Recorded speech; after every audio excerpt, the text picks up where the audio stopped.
Les meilleurs cotes de la semaine avec notre partenaire Unibet. Grégory, quelle cote as-tu choisi ? Les Browns, je crois. Tout à fait, tu as choisi les Browns.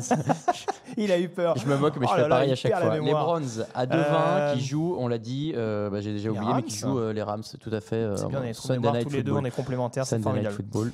Les Browns, pourquoi pas. Oui, parce que comme j'ai dit, voilà, il y a quand même des paramètres qui peuvent. Je me suis beaucoup arrêté sur des match-ups qui pourraient être favorables aux Rams. Très clairement, il y a des match-ups qui peuvent être favorables également aux Browns. Il ne faut pas oublier que, alors certes, on juge la prestation contre les Jets avec les problématiques qui étaient celles des New-Yorkais. Contre Tennessee, il ne faut pas oublier que leur left tackle titulaire qui sort... ils ont le remplaçant du remplaçant qui est obligé de jouer. Voilà, donc ça se joue quand même dans le quatrième quart.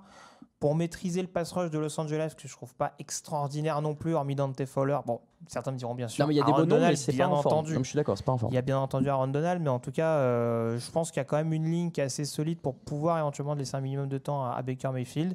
Je l'ai souvent dit, Baker Mayfield, c'est un joueur avec un gros mental, et je pense que répéter plusieurs contre-performances, surtout à domicile, je ne suis pas sûr que ce soit dans son tempérament. Non. Donc, à l'orgueil, je ne serais pas étonné que Cleveland aille chercher ce match. La cote est à 2,20, c'est une belle cote. En plus, c'est ce qui me motive éventuellement à mettre ça. À domicile, ça ne me paraît pas déconnant. Moi, j'ai pris les Colts qui sont à 1,70 face aux Falcons. Je l'ai dit tout à l'heure, dans ce match-là, il y a un peu d'arguments des deux côtés, mais le match est serré sur le papier. J'ai envie de croire que les Colts à domicile, avec un Brissett et Hilton qui sont en bonne forme, peuvent un peu perturber Atlanta qui n'a pas toujours été très régulière cette saison. Donc voilà, 1,70 pour les Colts, c'est pas illogique. Et on a pris une dernière cote pour notre combiné. On a pris les Cardinals à 1,65. T'étais pas spécialement motivé.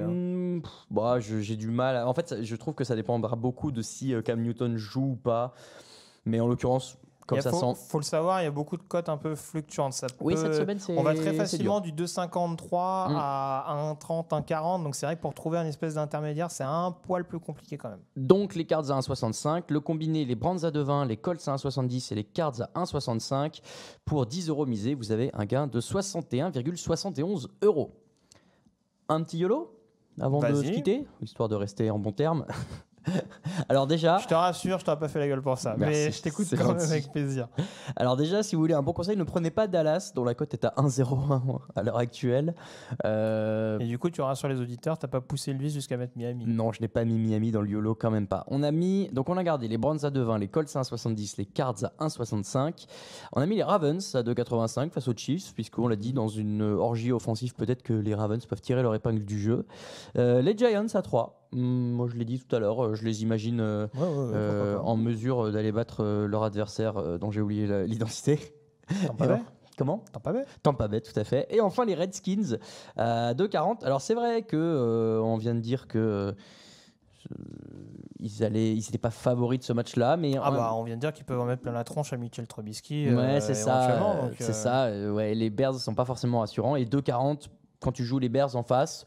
Et pourquoi pas. Et puis c'est un YOLO. Tu parlais de l'ego du pass rush de Chicago. Là, en l'occurrence, même si les années avancent, l'ego d'Adrian Peterson n'est pas à prendre à la légère, très clairement. Et Peterson est capable tout à fait de sortir encore de belles performances. Donc on l'a dit, ce YOLO, les Browns, les Colts, les Cardinals, les Ravens, les Giants et les Redskins.